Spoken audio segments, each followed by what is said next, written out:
The mornings are the hardest, not because of my bones, though they do complain when I swing my legs off the bed, not because of the silence either, though this old wooden house in Virginia has held more quiet than laughter these past 20 years. The mornings are hardest because that is when memory is loudest. At 102 years old, I have buried my husband, my sisters, most of my friends, and even one of my children. I have watched the world change its clothes 100 times. I have seen telephones nailed to kitchen walls turn into glowing screens people carry in their pockets. I have seen wars begin and end. I have seen people build fortunes and lose them before supper. And after all of it, after a century of living alone with my thoughts, I have come to understand something that most people realize far too late. It is not death people should fear. It is regret. When I was a young woman, I believed time was endless. I moved through my 20s like a girl strolling through a garden that would never close. I thought love would always be there when I was ready for it. I thought chances would wait patiently at my door. I thought my body would always answer when I asked it to dance. Time does not wait. It walks beside you quietly, and when you are not looking, it steps ahead. My husband Thomas used to tell me, "Clara, don't save your good days for later." I didn't understand him then. We were busy raising children, paying bills, patching up this very house with our own hands. Later felt responsible. Later felt mature. Later is a dangerous word. I remember one particular afternoon in 1954. The children were at school. Thomas had taken the truck into town. I stood at the kitchen sink washing dishes, watching sunlight spill across the yard. I wanted to sit on the porch with a glass of sweet tea and do absolutely nothing. Just breathe, just exist. But I told myself I would rest later.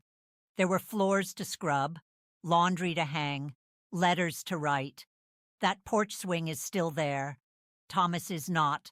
For years after he passed, I would sit on that swing alone and whisper, "I should have sat here more when you were beside me." Regret is rarely about the big mistakes. It is about the small moments you postponed. At 102, I can tell you that the human heart does not break from catastrophe as often as it breaks from neglect. Neglecting joy. Neglecting love. Neglecting your own quiet desires.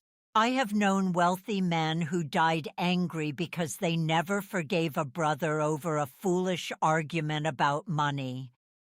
I have known women who stayed in cold marriages because they feared gossip more than loneliness. I have known sons who worked 70 hours a week to provide for children who only wanted their presence. Do you know what none of them said on their deathbeds?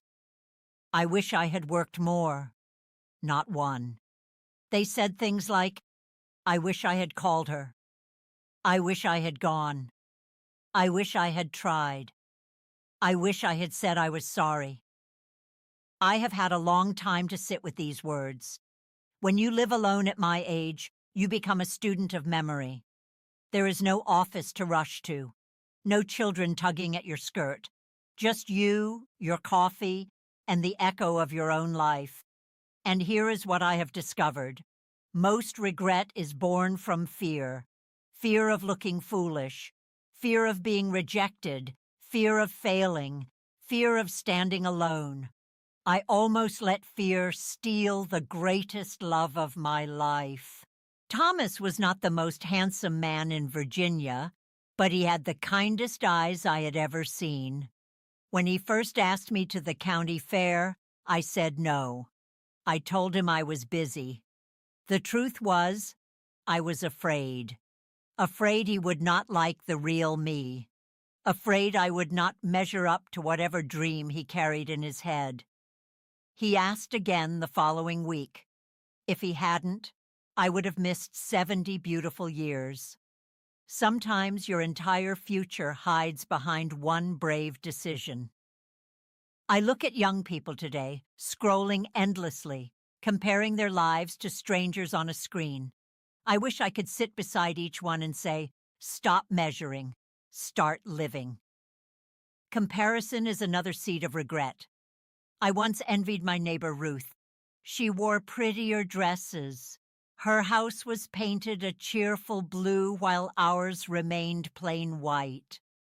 I thought she had a more exciting life. Years later, after her husband left her, she confessed she envied me.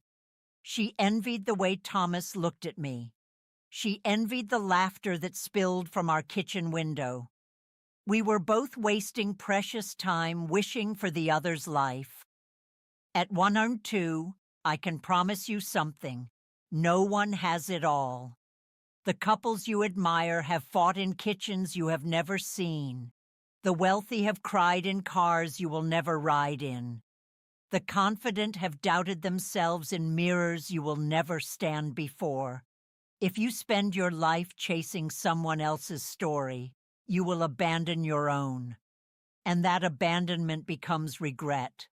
I regret the years I was too hard on myself. After my second child was born, I struggled. Women did not speak of such things in those days, but I felt lost inside my own mind. Instead of asking for help, I told myself to be stronger. I judged myself for not being endlessly grateful. I wasted months believing I was failing. Looking back now, I wish I had treated myself with the same tenderness I offered everyone else. You will live with yourself longer than anyone else will. Be kind. One winter evening, when I was 79, I slipped on the icy steps outside this house. I lay there staring at the gray sky, unable to move for several minutes. I remember thinking, so this is how it ends. It did not end that day. A neighbor found me. I healed, but something inside me shifted. I realized how thin the line truly is. We behave as though life is a contract guaranteed to run for decades. It is not.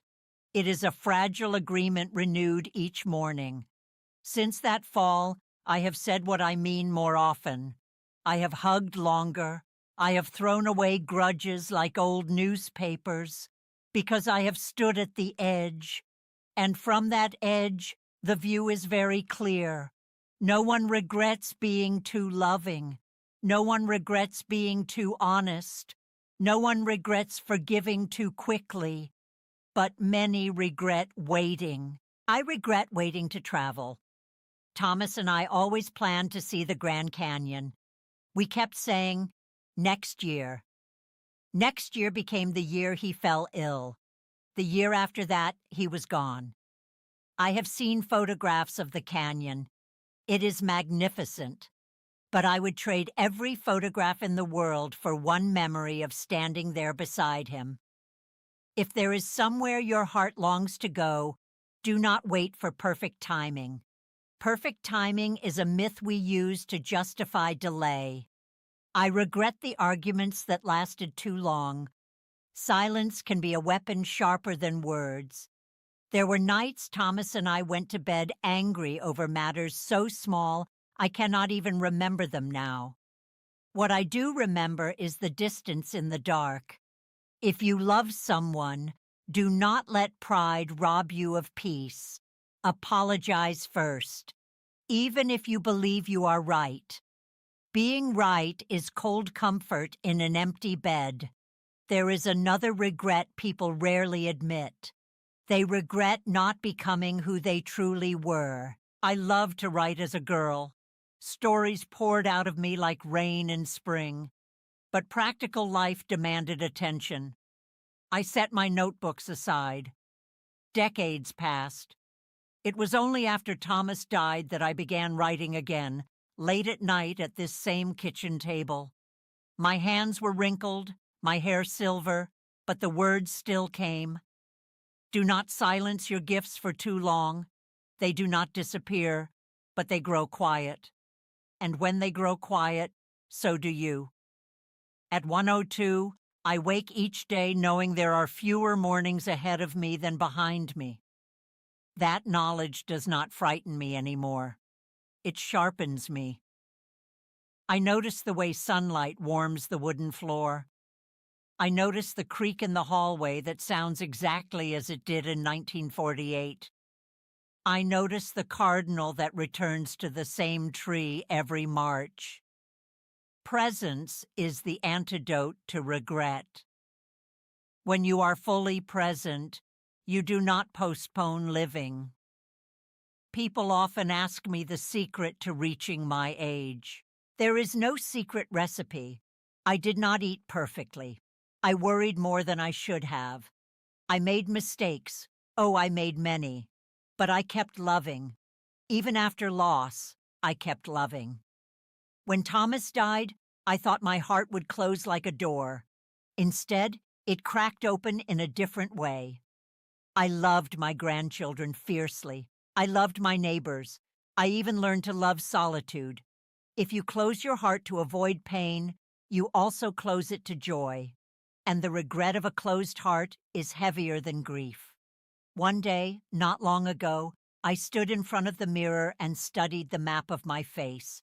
Every line tells a story. Some are carved by laughter, others by tears. I do not wish them away. They are evidence that I lived.